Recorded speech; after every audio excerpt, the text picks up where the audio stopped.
Let's talk about alternative sweeteners. When you get on a ketogenic diet, it's not a bad idea to transition off your regular sugar with some alternative sugars. And we like to call them alternative sweeteners, not artificial sweeteners, even though they're a bit artificial, but they're definitely better than the typical artificial sweeteners, as in aspartame, things like that. And so there's some really important things to know about these artificial sweeteners because if you're going to get any of these keto products, they're usually going to have either some type of sugar alcohol, alternative sweetener, and especially these new functional fiber type ingredients for the textures, which I want to cover as well, because sometimes those are used as sweeteners when, in fact, there's no difference between those and sugar. So let's just start with this popular brand, Lily's brand, chocolate chips, right? Um, these are the dark chocolate baking chips, and I do like these. They said no sugar added. And so if I look at the ingredients, it has unsweetened chocolate, erythritol, chicory root fiber. Okay, that's fine. And stevia. Okay. So the first thing you need to know about erythritol is out of all the sweeteners, it's one of the better ones because it has virtually no calories. It doesn't digest. That's why it has no calories. And also, it's zero on the glycemic index compared to another one that I do like as well, xylitol. Xylitol is like 30 on the glycemic index. Erythritol is zero. Xylitol tastes more like sugar. Erythritol, sometimes you have to add it with monk fruit. It's close to sugar, but it doesn't compare, but it's a lot better on the glycemic index. If you were to compare both of those, I would say just consume small amounts when you need it. But erythritol is a little bit better. But again, if you're consuming just small amounts, it's not going to be that big of a deal. So let's just go through a couple more. Here's another product, Nutrail. Okay, blueberry cinnamon nut granola. So this one has, the sunflower seeds, pumpkin seeds, coconut almonds, pecans, and then erythritol and monk fruit. Okay, so monk fruit is similar to stevia. It comes from an actual fruit. There's no sugar in it. It's like zero on the glycemic index. So monk fruit is really good, but they usually have to combine it with other things to kind of make it taste like sugar. And stevia, by the way, is really good. The only thing you have to make sure about stevia is that make sure you get the one that doesn't come with maltodextrin. Maltodextrin is classified as a kind of a starch, but in reality, it behaves like a sugar. In fact, if you look at the glycemic index, glucose is at 100. Maltodextrin is like way higher.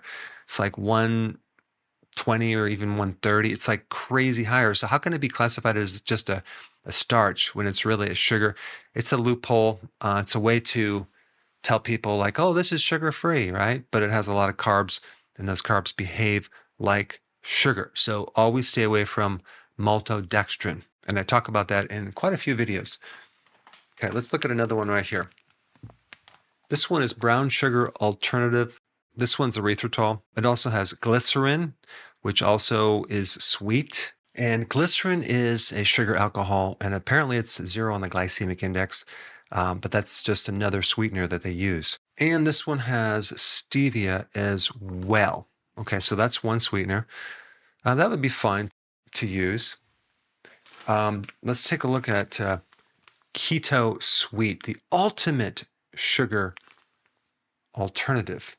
Okay, this one has erythritol and natural flavors. Okay, so great. Okay, this could be used as well, non-GMO. Here's one right here called Sweet Leaf, better than sugar. Okay, this one has organic erythritol, organic stevia. I like that. So this could be used as well, right? So these sugar alcohols are fine, but one point I want to bring up is that sometimes they can cause fluid retention. Sometimes they can create bloating, diarrhea, very powerful diarrhea if you have too much. They can upset your microbiome to a certain degree, all sorts of like grumbling sounds in your stomach. So you just have to be aware of them and not do too much. And even some of them, well, more of the artificial sweeteners really kind of can mess up your microbiome and have a potential increase in insulin and definitely keep your cravings going on because you have this sweetener all the time. And so if you can't keep giving into the sweetener, you might just constantly have cravings for a different reason than just having low blood sugars. So again, I think these things are good when you transition off sugar and maybe as an occasional dessert treat, but I don't personally consume a lot of these on a regular basis. All right, so let's cover another one. Smart sweets. They say kick sugar, keep candy. 3 grams of sugar per bag. The first ingredient is soluble corn fiber. I don't like soluble corn fiber. First of all, the way they process it, it's extremely refined. So they're taking this corn starch and they're turning it into a fiber. They have to do that with a whole chemical process. There's not any long-term safety studies on this, and I don't even know if it's, non-GMO or organic. Well, actually, it says doesn't say one way or the other. Okay, so anyway, I recommend you stay away from corn fiber. And there's another one called tapioca fiber. They might call it prebiotic. I would stay away from that one as well because I just don't trust these new functional fibers because they're promoting them as a health thing without the safety. And they're all just new on the market and they give a nice mouth feel or a texture, but they're produced by the real big companies that produce ultra processed foods. So I guess I just don't trust them. Allulose is another alternative sweetener that's not a sugar alcohol, but it's very similar to the chemistry of glucose, but they've altered in a way that doesn't affect your blood sugar because you can't absorb it.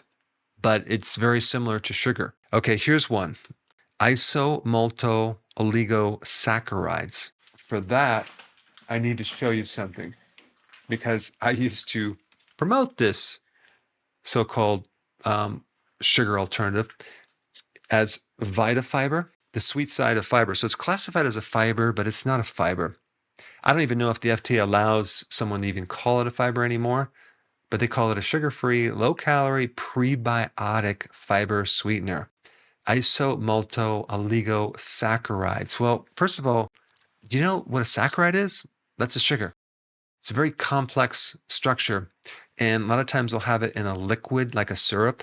And it's used in a lot of different bars, keto bars. I do not recommend it because I drank the Kool-Aid and I started promoting it and I started using it in ingredients. And I noticed, man, this is almost too good. This is too good to be true.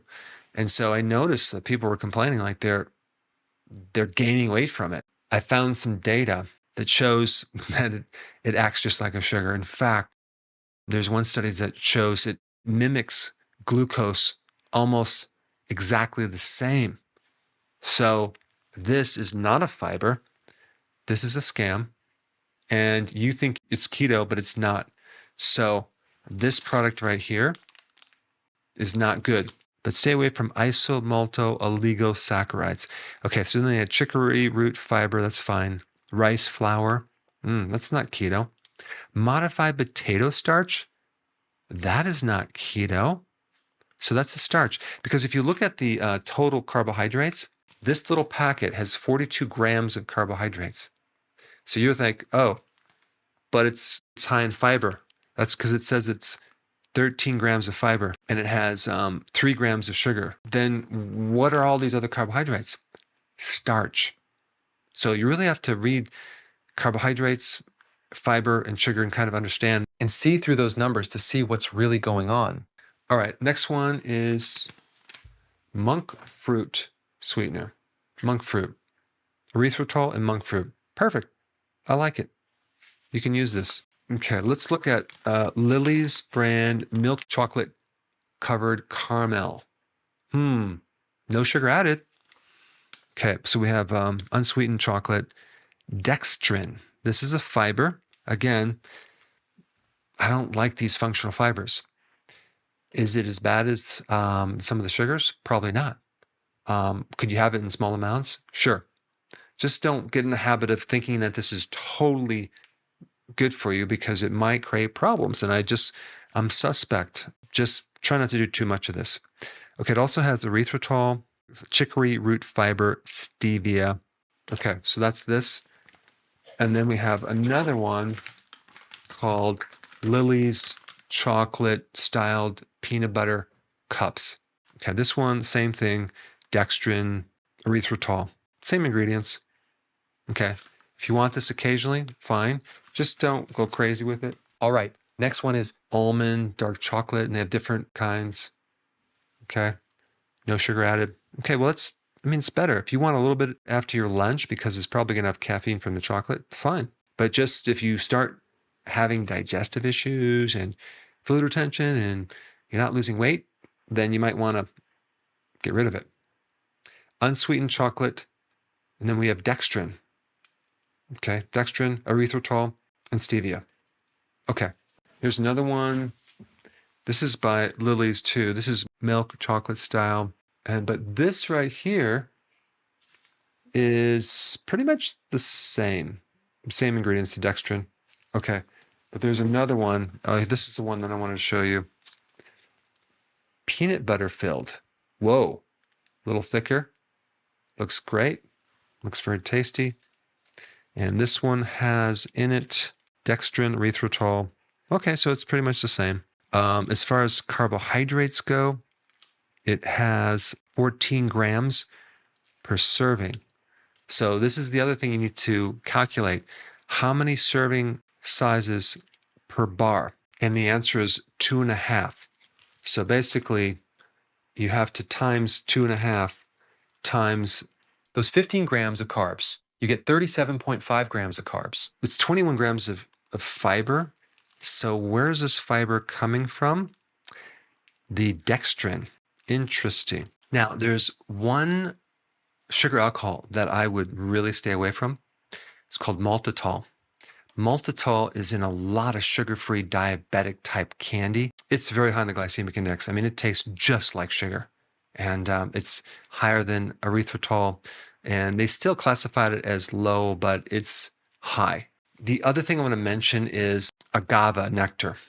They'll say that's a low glycemic sugar because it's very, very high in fructose. I think it's like 80% fructose. And fructose is low on the glycemic index. But what they don't tell you is that the liver is forced to metabolize fructose. So you're going to overload your liver compared to regular glucose, which all your cells can share the metabolism of. With fructose, it's just shoved to the liver, and the liver is forced to deal with it. And so it's increased the risk of a fatty liver and creating similar effects to alcohol, believe it or not. So this agave nectar is not very friendly. Now, if we take a look at honey, regular table sugar, even high fructose corn syrup, it's roughly about 50-50 glucose and fructose. But agave nectar is like 80% fructose. The other one that I want to mention is coconut sugar. That's not too much better than just regular sugar. Okay. And then brown sugar is a little molasses with white sugar. It's very similar to the effects of sugar. Molasses is just cane sugar with all the vitamins and minerals. So, of course, that's better nutrient wise, but it's still the same amount of sugar. So, you have to be careful of that and avoid that. Certain alternative sugar products are good to have in small amounts, but not all the time. But they can act as an alternative, especially for like kids and people that have a hard time. Now, because of the censoring and the suppressing of the algorithms on YouTube, it's becoming more difficult to find my content.